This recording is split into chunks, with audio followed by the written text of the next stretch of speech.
Hello everyone, thank you for being here with me. Today I have a new video of Green Supply Chain Talks. My name is Álvaro Llobet, I'm the head of product here at Finboot, and today with me we have Raúl Gutiérrez, tech lead here at Finboot. Hello everyone. Today we are going to speak about a really interesting and hot topic, AI, what it is, how you can implement it, and what are we doing at Finboot with it. Maybe, Raúl, and I want this to be a very kind of informal conversation, so we are going to speak about technology, about things that we love. Maybe for starting and giving a little bit of context to the audience, we can speak about what AI is. There's a difference between AI, generative AI, no? That is what is most popular now. Exactly. Nowadays, everyone talks about GenAI just because ChatGPT has been generating a lot of hype. No? Gemini, also for images, we have DALL-E, also for for songs we have Suno. There's a lot of Tools, tools for generating. At the end, GenAI is an AI that can generate media, text, whatever from other content. Yeah, maybe for giving a little bit of context to whoever is watching us, for understanding what generative AI is, and you said it really well, there has been a lot of work over the last, many different years on working on AI. This has bring us into what we have today. So the tools that we have today is at the end a lot of work, no? That has been going over time. AI, as you said, is a lot of works in different areas. Generative AI has been applied, for example, through OpenAI, that is the company that owns ChatGPT. We have DALL-E, that is an image generation, Sora, no? That is the video generation. But I would say that for everyone to understand, at the end, what we are doing with generative AI is we are making a very big scrap of information of the website, the world of the internet. No, we are getting information from Wikipedia, from YouTube, from different web pages. No, we are compressing all of that information, and whenever we ask something to ChatGPT, at the end we are asking all of that database. No.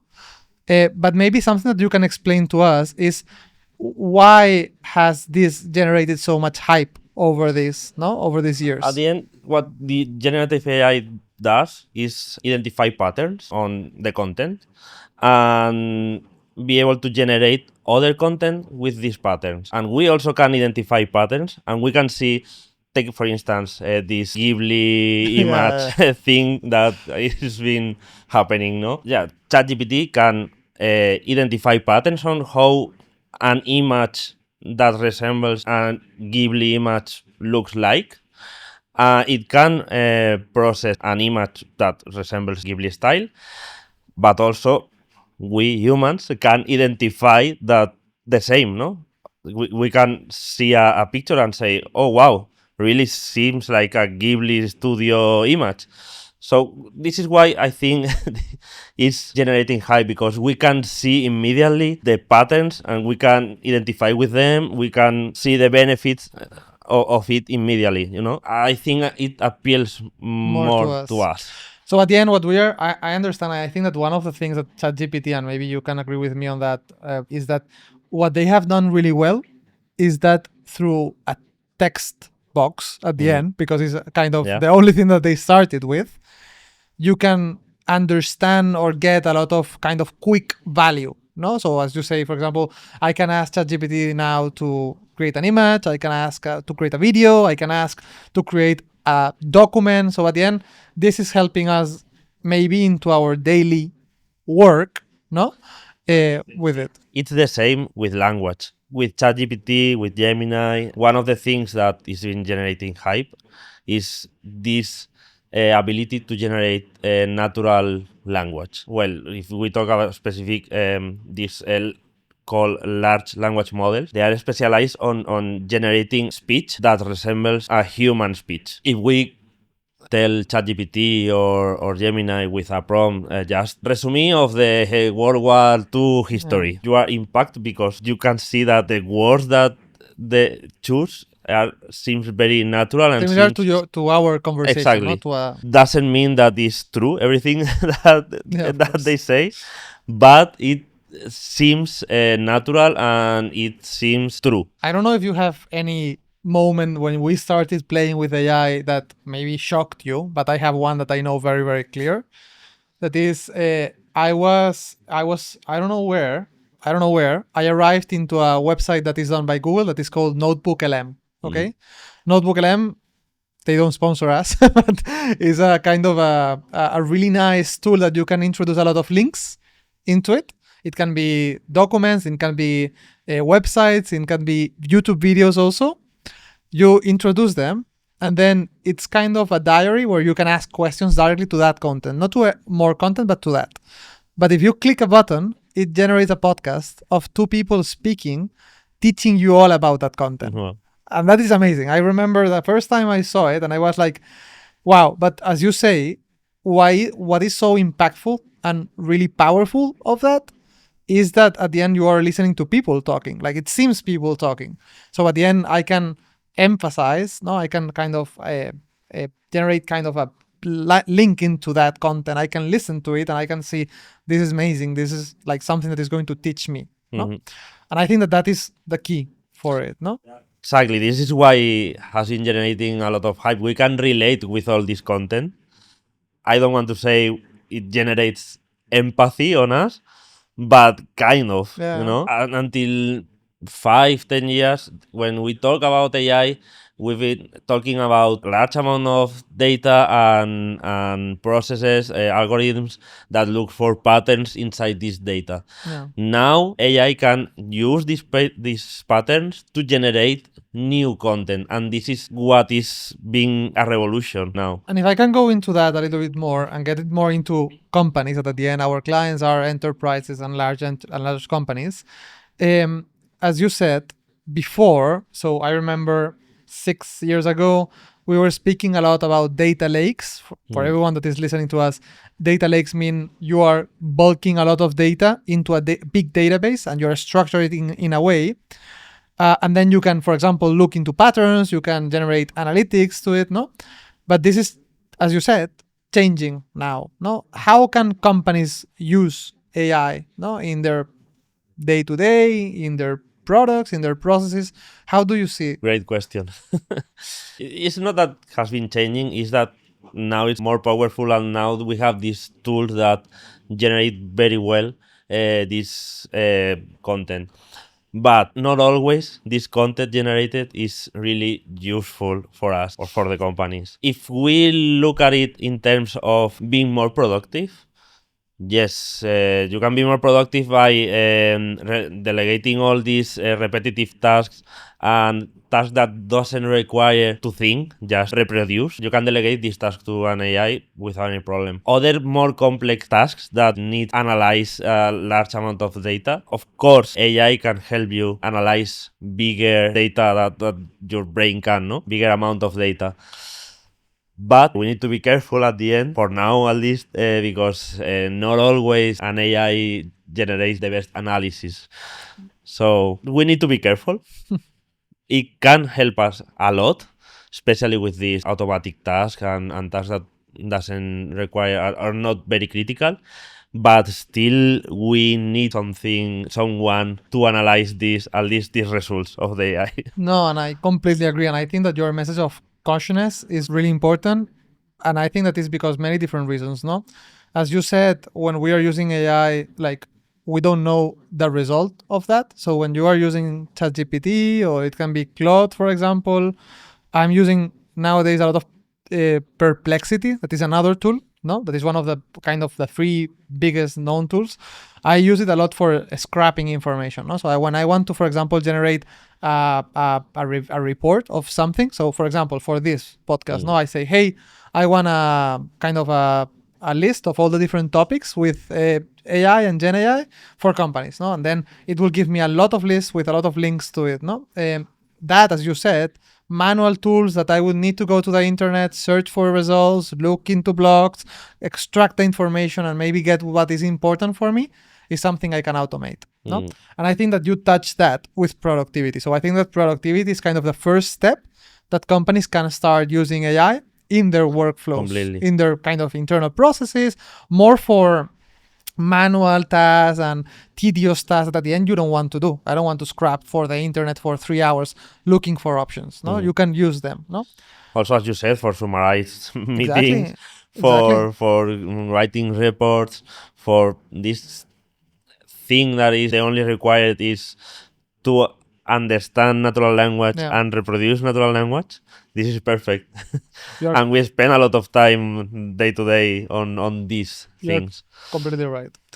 The second part that I would say is when companies can use it inside their products, inside their businesses, more beyond that productivity into their kind of operations, no? And what I said before around data lakes and databases, I think that, in my opinion, and maybe we can discuss around that, the best conjunction of AI with operations is when you are introducing your own data. So, Yeah. like as you said, when we are working with AI, we are accessing a lot of data that is not relevant for us. So maybe I'm getting a result from Wikipedia of the Second World War, but I don't want to rely on that data. No, so then maybe we can also use our own data in our databases, in our data lakes, to work with AI and generative AI and different tools, but with our data. No, what do you think around that? Well, our brain is limited.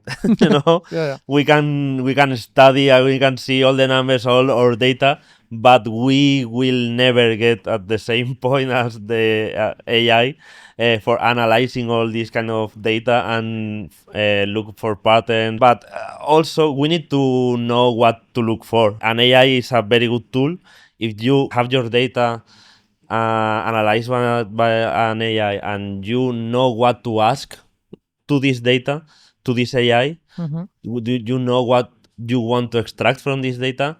AI is perfect for you. People thinking that AI is the solution for everything, and for now it's not.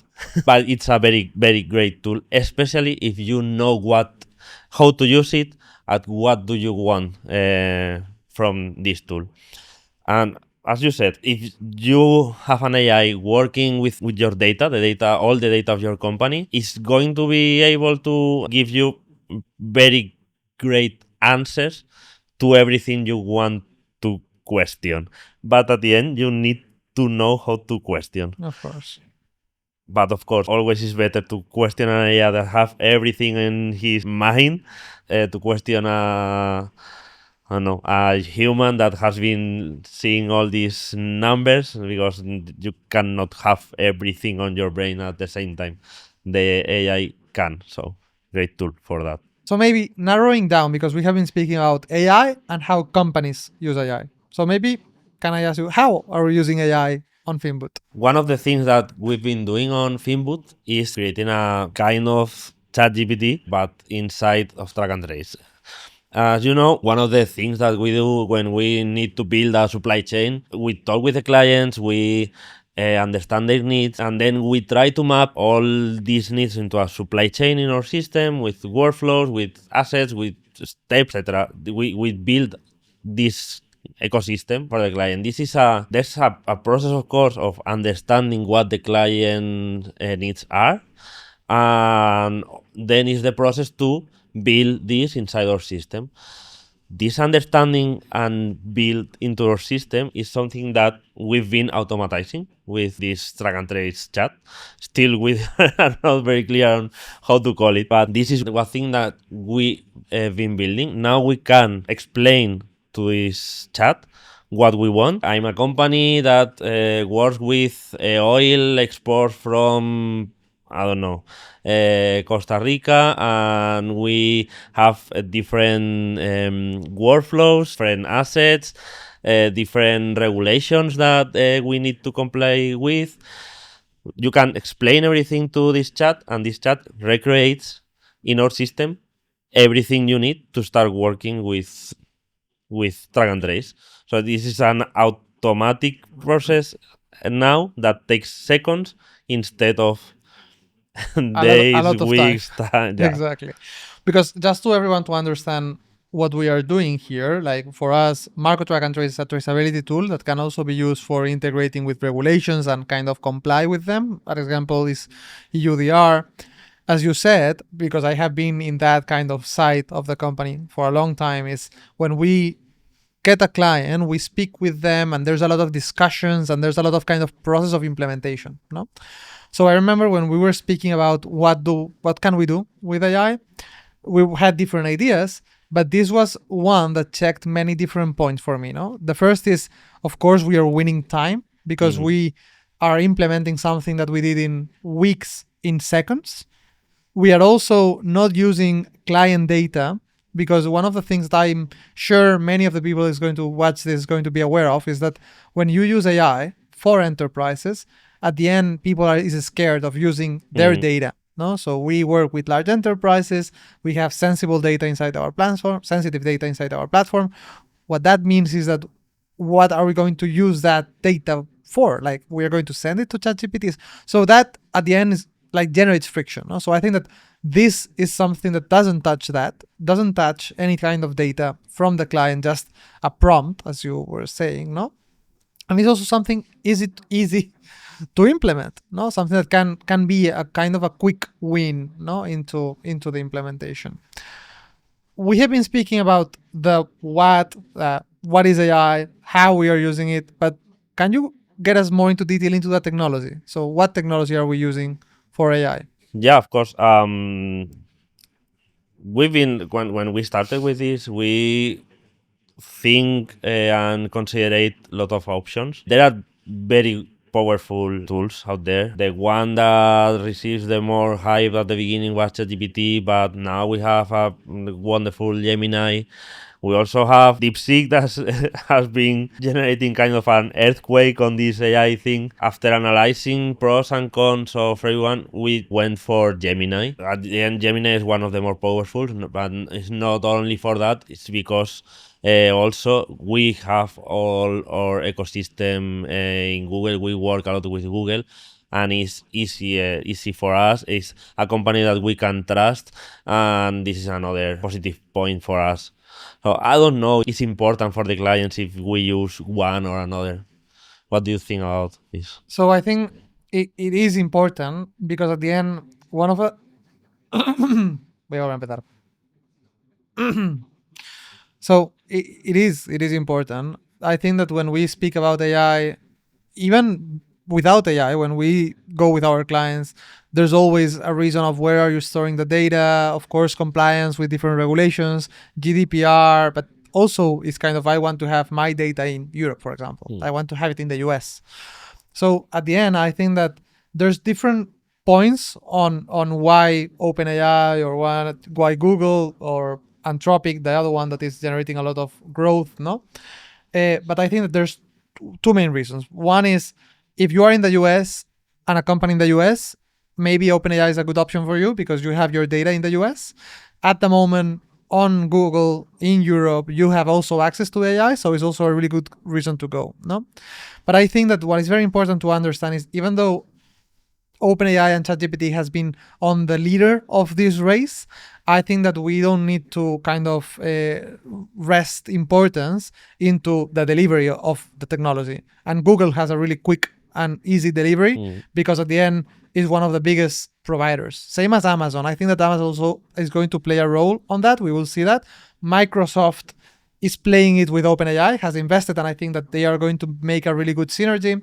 But I think that beyond where or which technology, I think that we're going to see changes in the future of which is going to be more adopted because of this, specifically because of this, no?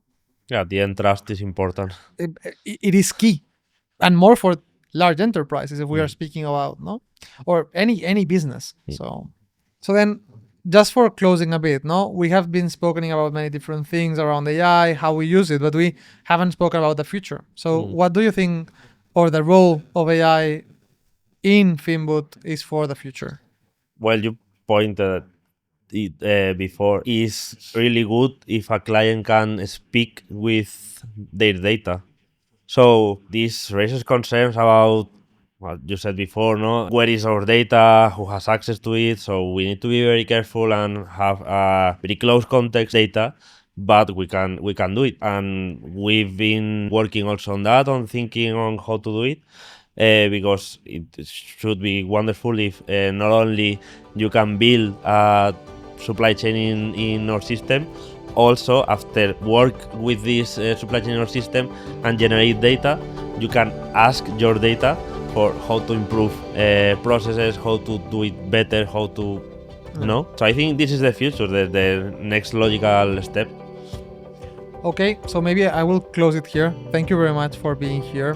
Thank you. For every one of you that have been watching till the end, thank you. Thank you for being with us, for speaking about AI.